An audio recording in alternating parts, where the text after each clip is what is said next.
नमस्कार। शास्त्रों में हिंदू धर्म में नवरात्रों को बहुत ज्यादा महत्व दिया जाता है क्योंकि कहा जाता है कि हमारे अंदर 3 प्रकार की चेतना होती है, तपोगुण, रजोगुण और सतोगुण, और इन्हीं तीनों गुणों की चेतना के इस उत्सव को नवरात्रि कहा गया। इन दिनों तो देखिए माँ दुर्गा के तीनों रूपों की पूजा भी की जाती है। भारत में जगह जगह झांकियां निकाली जाती हैं, भंडारे किए जाते हैं, हर घर में माँ दुर्गा का निवास होता है।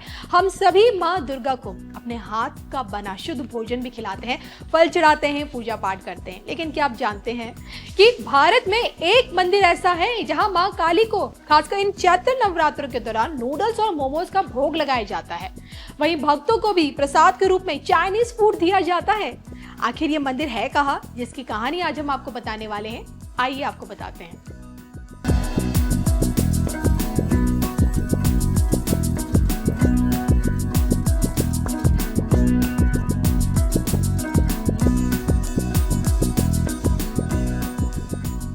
हर साल देखिए नवरात्रि 4 बार मनाई जाती है, शारदीय और चैत्र के रूप में, और दूसरी बार गुप्त नवरात्रों के रूप में। शारदीय नवरात्रि जिसमें 9 दिनों तक माँ दुर्गा के 9 रूपों के अलग अलग रूपों की पूजा की जाती है और इससे जुड़ी कई पौराणिक मान्यताएं भी हैं।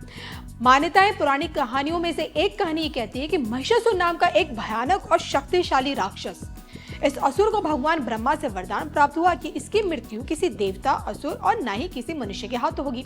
धीरे धीरे कर महिषासुर का आतंक बढ़ता चला गया और उसके इसी आतंक से परेशान देवता भी माँ देवी के पास पहुंचे। आदि शक्ति का उन्होंने आवाहन किया, माँ देवी की आराधना की और जिसके बाद माँ दुर्गा इस धरा पर अवतरित हुई और फिर माँ दुर्गा और महिषासुर के बीच युद्ध छिड़ा पूरे 9 दिनों तक चला। इसी दौरान माँ दुर्गा ने महिषासुर का वध किया और इसलिए इसे कहते हैं कि बुराई पर अच्छाई का जीत, इसे बुराई पर अच्छाई की जीत का प्रतीक भी माना जाता है और तभी से नवरात्र मनाने की परंपरा चली आ रही है। नवरात्र में आदि शक्ति माँ दुर्गा के 9 रूपों की पूजा की जाती है। शैलपुत्री, ब्रह्मचारिणी, चंद्रघंटा, कुष्मांडा, स्कंद माता, कात्यायनी, कालरात्रि, महागौरी और सिद्धिदात्री। माँ का 9 दिनों तक घर में वास रहता है। लेकिन पश्चिम बंगाल के कोलकाता के टेंगरा इलाके में एक मंदिर ऐसा है जहां माँ काली को भोग के रूप में चाइनीज फूड खिलाया जाता है। भक्तों को भी प्रसाद के रूप में चाइनीज फूड ही दिया जाता है।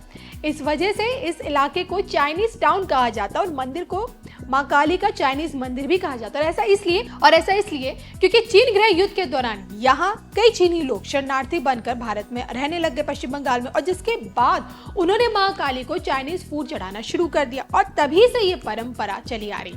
आपको बताते चले कि ये एक अलग परंपरा है। अब यही परंपरा माँ काली के इस मंदिर के एक अटूट हिस्सा भी बन चुकी है।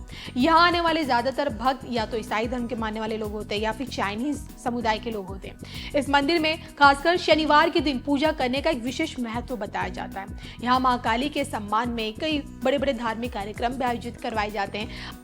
मंदिर से जुड़ी मान्यता यही कहती है कि नकारात्मक ऊर्जा या फिर बुरी तंत्र मंत्र वाली चीजों से यहाँ आकर मुक्ति मिलती है, जीवन में सुख शांति की प्राप्ति होती है।